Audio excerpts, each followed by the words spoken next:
नमस्कार, जय हिंद प्यारे साथियों। कैसे हैं आप सभी लोग? मैं आशा करता हूँ आप सभी लोग अच्छे होंगे, स्वस्थ होंगे, मस्त होंगे, तंदुरुस्त होंगे और कहीं ना कहीं कोई ट्रिक बिठाने में लगे होंगे। देखो भाई साहब, एग्जाम में तुक्का मारने का भी ना एक तरीका होता है, एक ट्रिक होती है बेसिकली। ठीक है, वो ट्रिक क्या है, कैसे आप एकदम गजब तुक्का मार सकते हैं और चांसेस बहुत ज़्यादा हो सकते हैं उसके सही होने के। मगर कैसे मारेंगे तुक्का, समझते हैं एक बार। बहुत सही तरीका आपको यहाँ पे समझाऊंगा। यकीन मानिए, यदि आप इस तरीके को फॉलो करते हैं एग्ज़ाम में भी तो आपको यकीनन फ़ायदा होगा। 100% के आसपास चांसेस हैं कि आपको फ़ायदा होते हुए नज़र आए। ठीक है, अब मान लीजिए इस बॉक्स के अंदर भाई साहब एक क्वेश्चन पेपर में आपको पता है लिखा हुआ आपको मिलता है। ठीक, और प्रश्न लिखने के साथ साथ जैसे मान लीजिए मैंने यहाँ पर बोला कि स्मॉलेस्ट सिटी ऑफ इंडिया या स्मॉलेस्ट स्टेट ऑफ इंडिया। मान लीजिए प्रश्न कुछ इस प्रकार का है, क्वेश्चन आपका कुछ इस प्रकार का है। ठीक, क्वेश्चन आपका कुछ इस प्रकार का आपको देखने के लिए मिल रहा है। ठीक, क्या है क्वेश्चन? क्वेश्चन यहाँ पर है स्मॉलेस्ट स्मॉलेस्ट स्टेट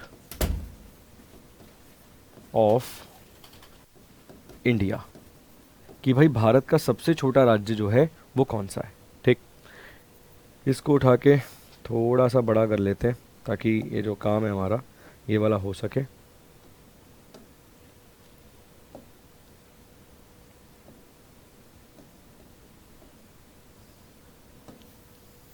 इसको उठा के यहाँ डालते हैं और क्वेश्चन ये यहाँ शिफ्ट करते हैं। ठीक, और एक बार इसको दोबारा से बॉक्स कर लेते हैं। जैसे मान लीजिए इसको यहाँ पर हमने कुछ इस प्रकार से बॉक्स कर लिया। ठीक, अब हमने ऑप्शन देखे। जैसे भाई ऑप्शन नंबर ए होगा पेपर में, ऑप्शन नंबर बी होगा पेपर में। ठीक, ऑप्शन नंबर ए होगा पेपर में, ऑप्शन नंबर आपका बी होगा पेपर में, ऑप्शन नंबर आपका सी होगा पेपर में। ठीक, और ऐसे ही आपका ऑप्शन नंबर डी होगा पेपर में। कुछ इस प्रकार से आपको ऑप्शन देखने के लिए मिल गए। ठीक है, मैं ऑप्शन नहीं लिख रहा हूँ, मैं आंसर नहीं लिख रहा हूँ, क्योंकि आंसर लिख दूंगा तो फिर फ़ायदा नहीं होगा। अब मान लीजिए उदाहरण के तौर पे कि आप जानते ही नहीं हैं इसके बारे में कि यार क्या आंसर है क्या आंसर नहीं है, आपको बिल्कुल कहीं कोई लेना देना नहीं है। मतलब आपने इस प्रश्न को पढ़ा नहीं है पहले कभी। ठीक, और आप चाहते हैं कि भाई मेरा लास्ट ही क्वेश्चन है और अगर मैंने इसको अटेम्प्ट नहीं किया तो मेरे चांसेस कम हो जाएंगे जिसके बेसिस पर मेरा सिलेक्शन होना है।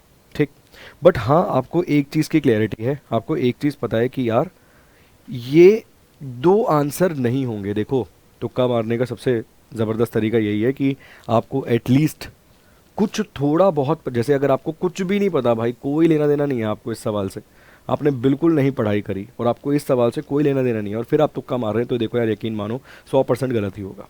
ठीक, बट अगर आपने थोड़ा बहुत पढ़ रखा है, आपने कभी ना कभी आपको ऐसा लग रहा है कि यार इस क्वेश्चन को ना ज़रूर आंखों के सामने से देखा है, मगर आपको ये क्लियरिटी है कि यार ए और बी इसका उत्तर नहीं होगा। जैसे मैंने यहाँ पर लिख दिया, ए में मैंने लिख दिया यहाँ पे गुजरात।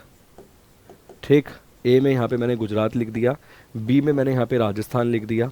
ठीक, इसके अलावा सी में मैंने यहाँ पे लिख दिया भाई अपना उत्तर प्रदेश।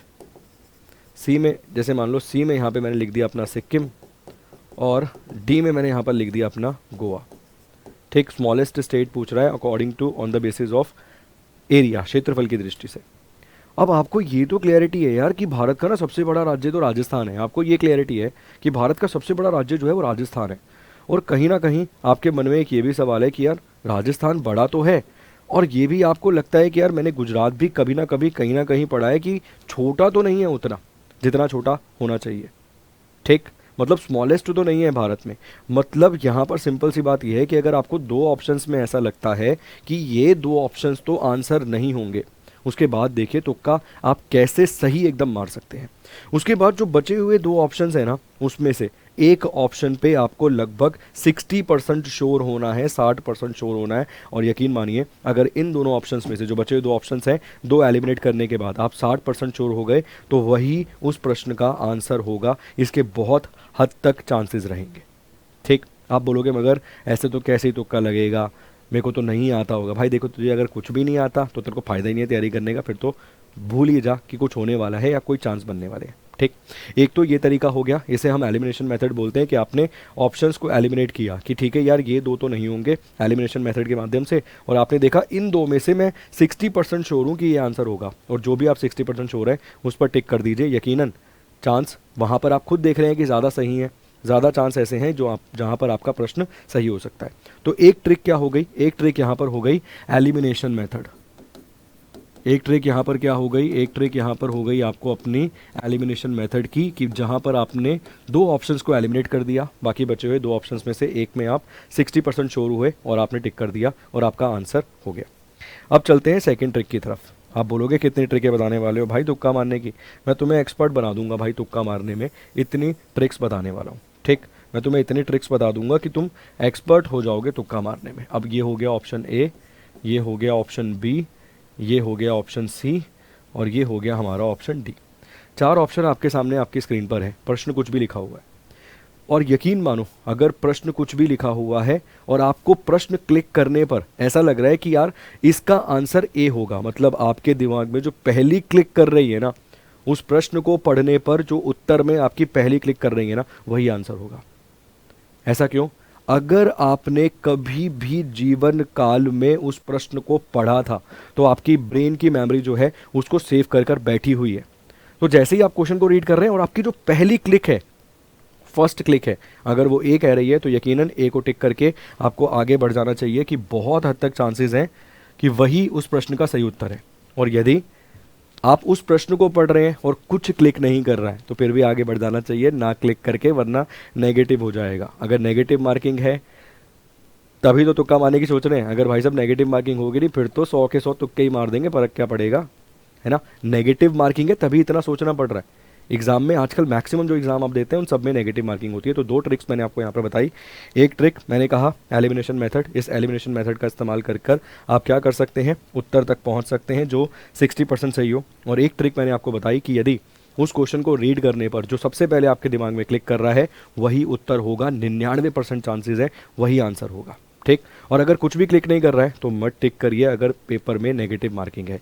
इन दो ट्रिक्स के माध्यम से यकीनन आप अपने पेपर में, जहां पर अगर आपके 60 नंबर बन रहे हैं तो आप 75 तक पहुंच सकते हैं, 70 तक पहुंच सकते हैं, 10 नंबर आप अपने पेपर में बढ़ा सकते हैं और काम कवर कर सकते हैं। ठीक है, अब थोड़ा बहुत मुझे पता चले, मतलब एटलीस्ट मैं थोड़ा बहुत तो जान पाऊँ, एलिमिनेशन मेथड का इस्तेमाल करने के लिए भी आपको थोड़ी सी नॉलेज होनी चाहिए। और इस तरीके से कि आपको क्वेश्चन क्लिक करने पर एटलीस्ट कभी आपका माइंड में वो चीज़ पढ़ी थी आपने, कुछ तो क्लिक कर रहा है, उसके लिए भी आपको पढ़ाई करनी पड़ेगी। और उसके लिए अभी हमारे सभी कोर्सेज पर अप टू 90% का डिस्काउंट चल रहा है होली हंगामा ऑफर में।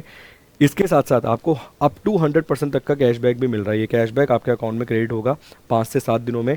इसके अलावा यदि आप हमारे पहले से पेड स्टूडेंट थे तो आपको एक्स्ट्रा 10% का डिस्काउंट भी दिया जाएगा। उसके लिए आपको होली कोड का इस्तेमाल करना है। और देखिए कि कभी ना कभी कुछ ना कुछ कहीं ना कहीं आपने पढ़ा है, उसके लिए आपको हमारा मिल जाएगा मास्टर पास, जिसमें आपको CGL के कोर्सेज का CHSL, CPO, Delhi police, group D, NTPC, RRB, ALP, RPF सभी कोर्सेज का एक्सेस आपको मिल जाएगा Tier 1 Tier 2 दोनों के लिए। इसके अलावा मास्टर पास की अवधि 6 महीने, 12 महीने, 24 महीने, जो अवधि का आप लेना चाहते हैं वो यहाँ पर आपको देखने के लिए मिलेगा। टेस्ट सीरीज पर भी अप टू 90% का डिस्काउंट, अप टू 100% तक कैशबैक, और अगर आप पहले से पेड यूज़र हैं तो एक्स्ट्रा 10% का discount Holi coupon code use करने पर। साथ के साथ ये टेस्ट सीरीज़ का मास्टर पास आपको देखने के लिए मिलता है। ठीक, चलिए, अगर कोई फिर भी डाउट रहे तो कमेंट बॉक्स में कमेंट करके ज़रूर पूछिएगा। Thank you so much, God bless you.